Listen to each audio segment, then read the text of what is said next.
next speaker is Mr. George Crowell.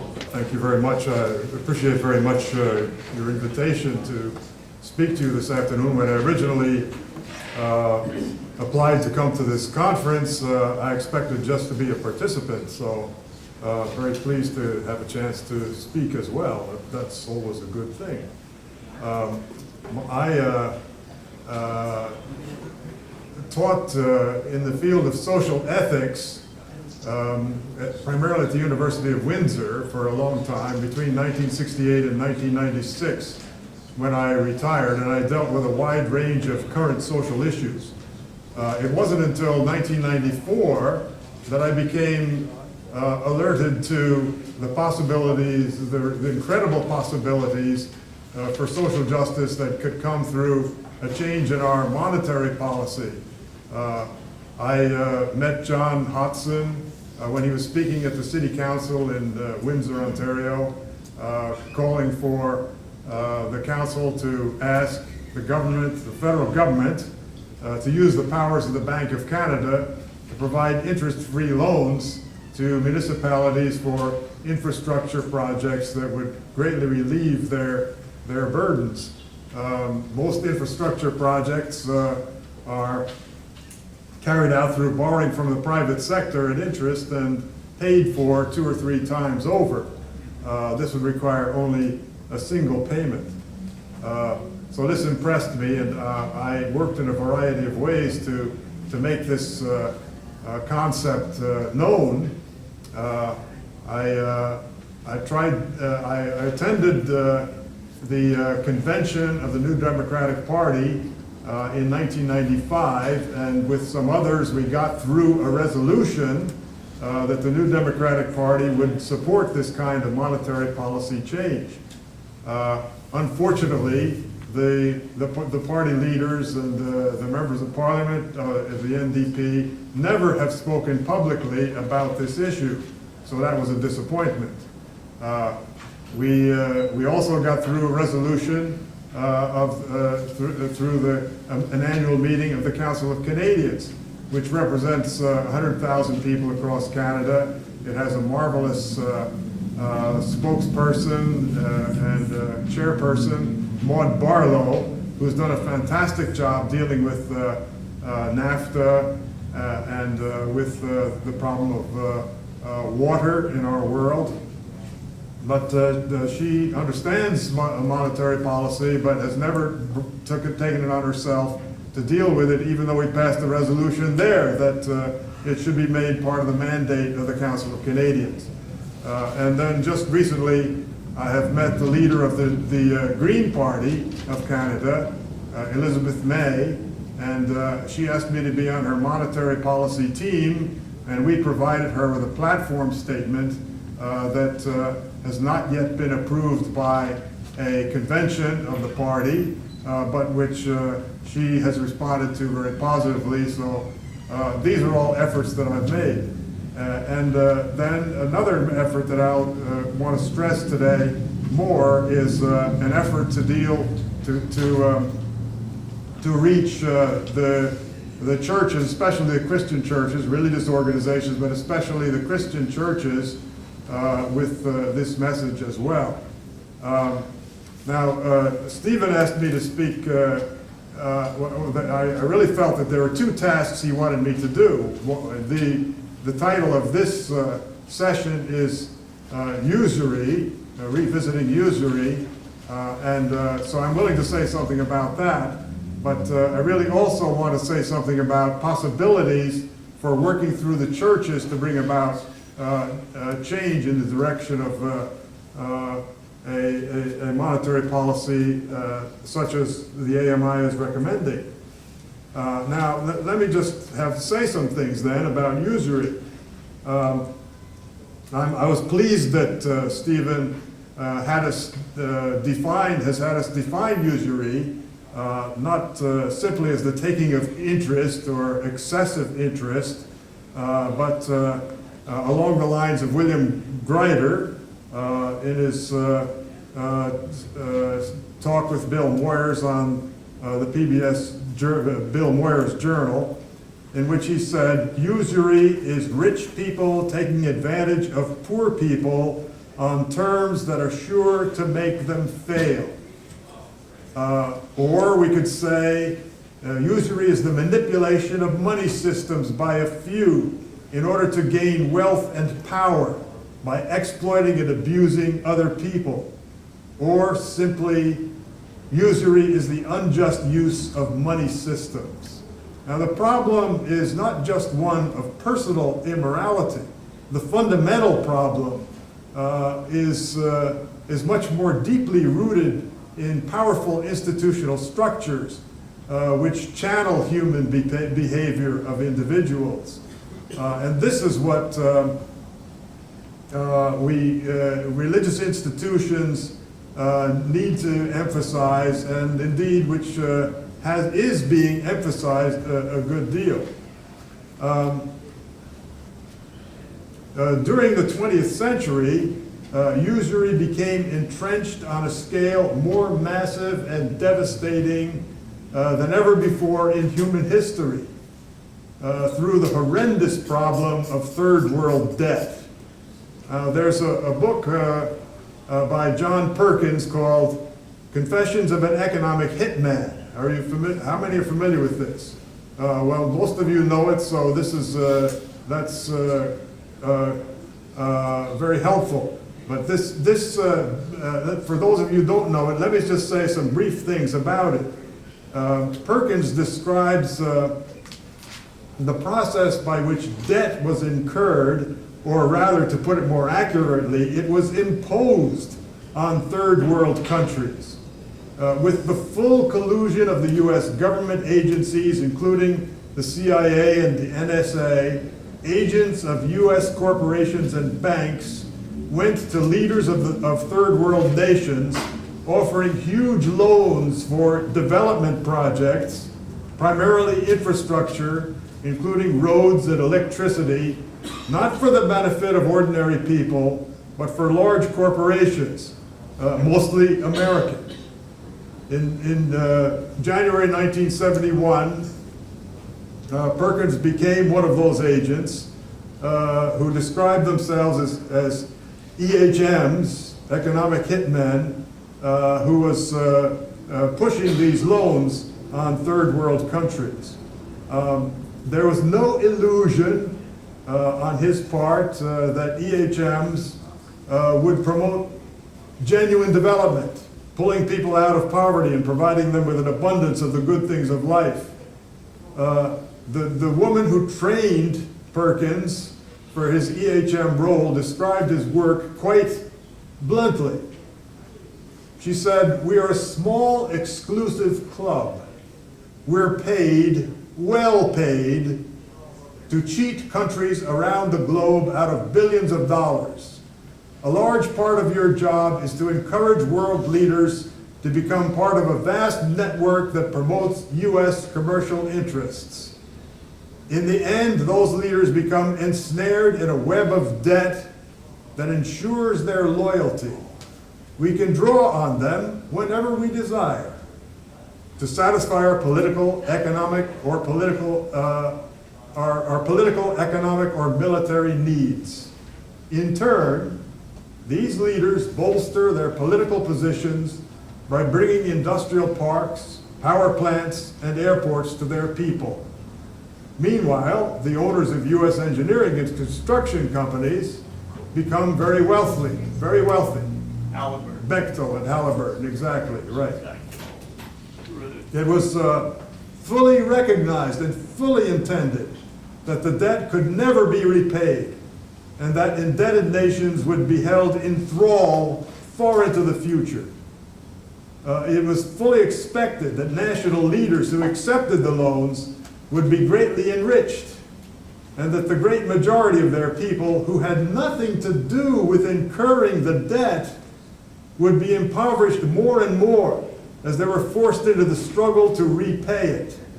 This is usury today, usury in extreme form. Perkins describes the impact of the process on Ecuador. Since 1970, The official poverty level grew from 50 to 70%. Under or unemployment increased from 15 to 70%. And public debt increased from $240 million to $16 billion. Meanwhile, the share of national resources allocated to the poorest segments of the population declined from 20 to 6%. It was already a bad situation, but obviously it was being made constantly much worse. A huge hydroelectric project blocks the recently pristine Pastaza River. It provides energy for industries which enrich a few Ecuadorians. It has caused displacement and misery for small farmers and indigenous people of the area. A trans-Andean oil pipeline has leaked over 500,000 barrels of oil into the fragile rainforest, more than twice the amount spilled by the Exxon Valdez. A new 1.3 billion 300-mile pipeline constructed by an EHM-organized consortium is making Ecuador a major supplier of oil to the U.S. Vast areas of rainforest have fallen. Macaws and jaguars have all but vanished. Three Ecuadorian indigenous cultures have been driven to the verge of collapse, and pristine rivers have been transformed into flaming cesspools. This usury-driven system of imperialism has global reach, driving the poorest nations into ever deeper poverty, enabling a few to become ever more wealthy. Figures provided by Susan George from 1982 through 1990, indebted countries around the world paid their rich creditors $1.345 trillion in debt service, $418 billion more than they received in grants and loans, and this does not include other poor to rich country outflows, such as royalties, repatriated profits, and vastly underpaid raw materials, among other things. As is well known, the International Monetary Fund plays a key role as enforcer of this oppressive debt system. The IMF certifies whether debtor nations qualify for desperately needed extensions of their loans. It demands, through structural adjustment programs, typically it demands measures which further undermine human and environmental welfare while assuring that wealthy creditors, largely U.S. banks, many of them mostly private banks, continue to receive payments. For example, the IMF requires that social programs be cut. It requires increasing export of commodities that are necessary for survival of the people. It demands that foreign investment be allowed to come in to exploit their labor and natural resources. It requires free trade, that is permitting imports which destroy local production. It requires that their currencies float, which means that their currencies can be victims of speculators who drive down its value and then further increase their indebtedness. This extremely exploitive system is backed by the constant threat and frequent expression of violence.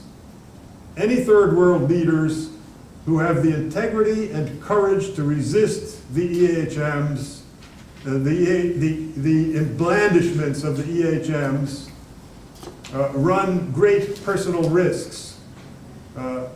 CIA involvement in overthrowing or murdering resistant leaders is well known. Mossadegh in Iran in 1953, Arbenz in Guatemala in 1954, Lumumba in the Congo in 1961, Allende in Chile in 1973.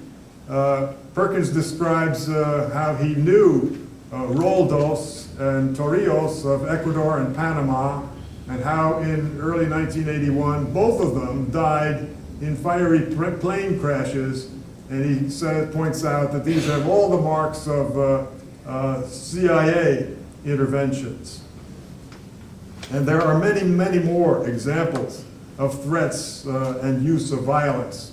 I recommend, if you haven't seen it, the book by William Blum on the CIA and its many interventions since World War II around the world. Now, the churches have really shown a very good understanding of third world debt. In 1999, the churches initiated a call for Jubilee.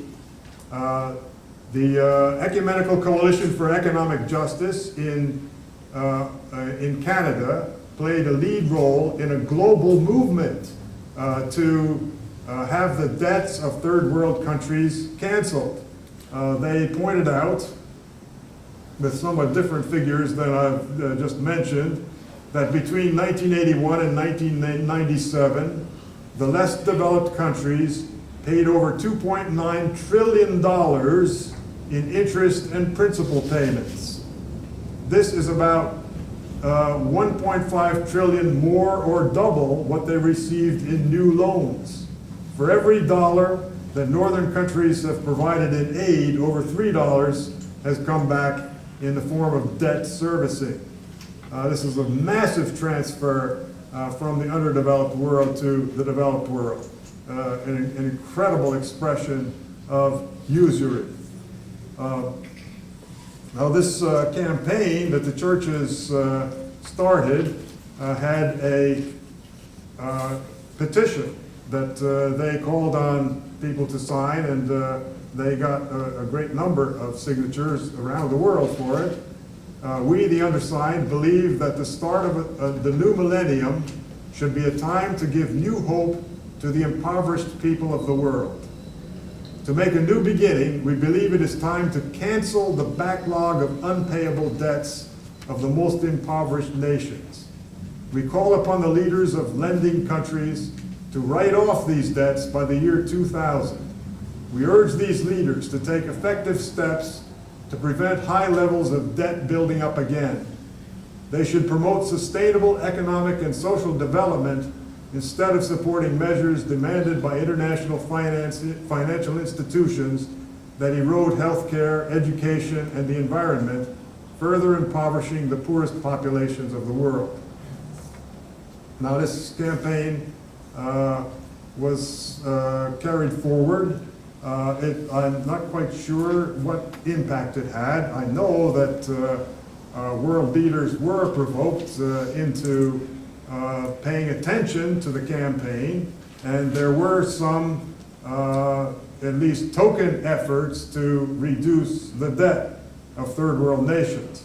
And I haven't had time to research what might have been further follow-up on this, but it's simply not clear that it accomplished anything very remarkable.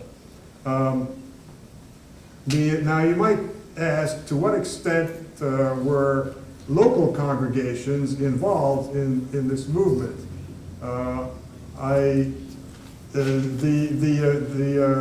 The Jubilee Call was initiated by people working at church agencies. There are very small groups of people have full-time jobs working on social justice issues, either for particular denominations or for consortiums of denominations. And the Ecumenical Coalition for Economic Justice is one of those that represents a variety of churches. Now, my impression is that local congregations do not engage very much in efforts to bring about major social change. There were clusters of churches that responded well to this, and many petitions were signed. Signing petitions does not require a great deal, but consciousness in the real commitment to struggle for just social justice was not carried in this issue in any very powerful way. Now, you probably are familiar with the fact that it's very difficult to get local congregations committed to working for social change. Almost any time a minister speaks about social issues bluntly and deals concretely with particular social evils, and this would certainly be the case if they were calling for monetary reform, then somebody starts objecting. This is dealing with political issues which are really not suitable for life in the church. And people come to churches ordinarily for different things. They want a sense of, they want to be comforted. They want to feel a sense of warmth in a community. They want to know that their pastors are there to help them when they're ill, or to celebrate with them weddings and baptisms, and to commiserate with them, and at the times of death in their families. And they want them to do a certain amount of non-controversial religious education. Often the churches focus primarily on personal conversion. The more right-wing evangelical churches are primarily occupied with personal conversion. It has its more gentle form in evangelists like Billy Graham, but it has, in recent years, it has developed a very hard edge. There's a fanaticism that's present in right-wing Christianity that is powerful support for the agenda of George Bush. And this is, of course, very destructive. But the part of the church that I'm involved with is more mainline. It may be that the churches will have some comments to make about the subprime mortgage crisis, and that too is a massive case of usury. Incidentally, I should point out that the churches, from my experience, the churches do not talk about usury. They don't use that term. In my theological education, it was mentioned on the margins, but it was not a major emphasis. I checked the writings of the indexes of the books by my greatest teacher, Reinhold Niebuhr, a great social ethicist, and I couldn't find in any of his dozen or 15 books a single entry mentioning usury. I think he mentioned it in a course I had with him, but I really am not clear on that. It's simply not a term that has been used. Now, we have an enormous task ahead of us if the churches are to become aware of the routine usury that's expressed through our prevailing monetary system. We need churches like everybody else. Church people are ordinary people, and like everybody else, they need to recognize that almost all the money that we use has been created in the process of private banks making loans. And this money is created out of nothing. This is a concept that's very difficult for people to accept. It's really quite mind-blowing for them, and they tend to reject it. But they need to recognize that this money created out of nothing by the banks, which demand perfectly good collateral in order to make their loans, And then they charge interest on these loans. So they create the money for the principal, but they do not create the money for the interest that they demand. This means that practically all the money that's in circulation in our society carries with it the requirement that interest be paid. This puts people into a competitive struggle with each other to find ways of getting sufficient money to meet their interest payments. It requires that businesses grow, and it helps to fuel the drive for unlimited economic growth, which is impossible in our finite ecological system. It promotes, it's unsustainable. I mean, ultimately, the only way in which people can get the money to pay the interest is to do further borrowing at further interest. So this means that inevitably defaults occur, and that there are recessions, and then we have to start up all over again. And the people who are most vulnerable, the financially vulnerable, who are the ones who suffer the most. And meanwhile, the people who are wealthiest continue to concentrate their wealth and power. So there's all this massive usury that's occurring as a normal and natural everyday process of our monetary system that we don't understand. This, it seems to me, is very important that that people become conscious of this. Now, let me say something about efforts I'm making to try to reach a church audience. I've tried to reach political parties.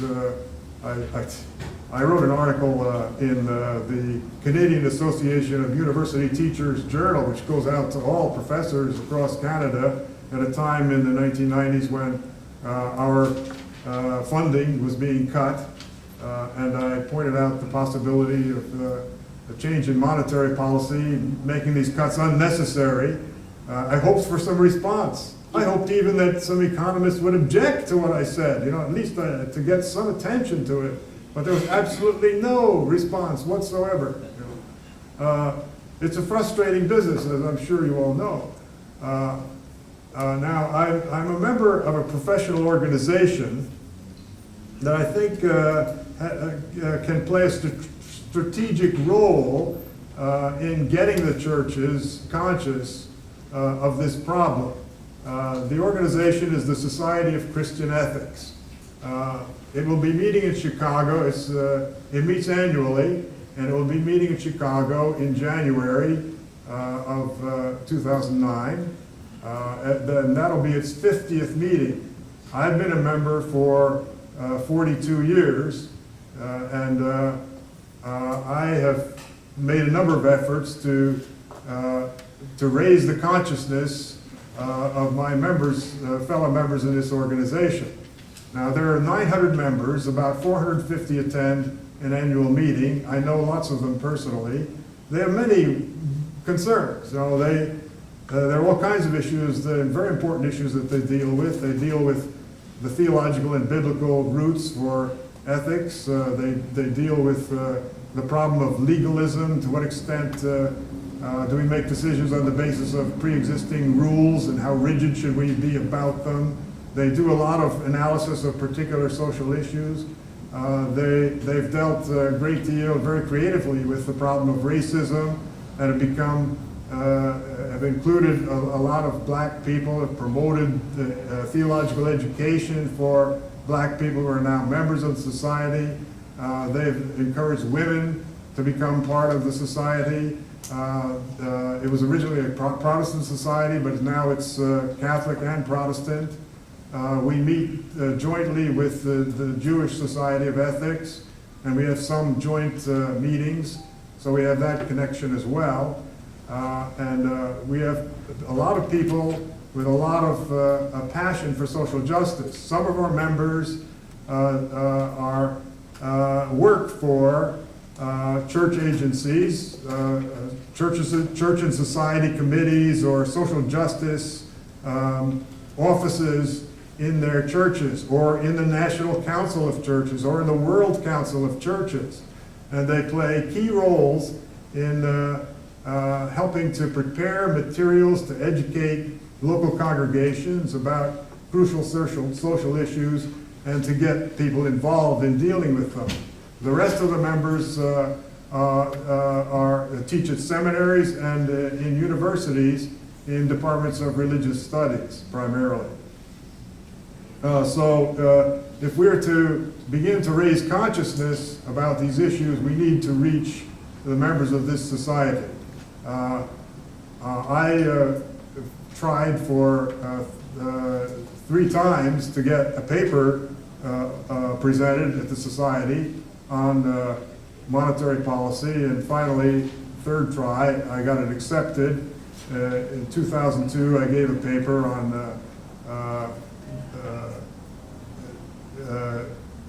I can't forget the title of it, but it was primarily about the Canadian monetary system, insights from the power of monetary policy, insights from Canadian experience was the title. I got very little response from that. Before that, I had distributed William Hickson's book, which is, some copies were in the back, called It's Your Money, a very simple, clear explanation of the monetary system. And I insisted some key friends of mine take this book and read it, people who were influential in the society and in the wider world, you know. And still, I have no idea that they read it or have done anything about it. So, and then after my paper, there was still no response. So finally, I started a monetary policy interest group. We met in Atlanta. There's 6 people who showed up, and we had a discussion. I presented my views on this and spoke about the creation of money out of nothing and the problems that arise from banks creating the money, and it blew their minds. There are a couple of people who were there, were very sophisticated on economic issues and economic policy, but this was new to them. I've made arrangements with Ken Bonsack to be present at the next meeting of the interest group in the meeting in January, and we hope that we can get a good group of people there. Perhaps the present monetary crisis will raise interest further so that we can really get things rolling. Now, you all may have some experience with working with churches as well, so any experience you have that you can tell me about, or any connections you know about that you can inform me about, I'd really appreciate. I checked with my good friend John Cobb, co-author of the book that Stephen has been mentioning, For the Common Good, co-author with Herman Daly. John Cobb and I seem to be the only people we know in the church communities that we deal with who've dealt with the monetary issue. I was very grateful to know about the Pilgrims of St. Michael and their work. I mean, they have a foothold in the church in an entirely different area that I've ever worked in, and perhaps we can find ways of working together. But I checked with, I forget which one of you it was, your name is, I checked with one of our speakers, and he told me that he doesn't know of any church groups either that have dealt with this issue. So we have an enormous challenge, and surely some of you in the groups that you're working with have church people. Surely some of you are church people, and maybe we can together develop a way of working out a strategy for promoting this issue through the churches. So anybody who wants to talk with me about this matter, I'd be happy to hear from you. Thank you.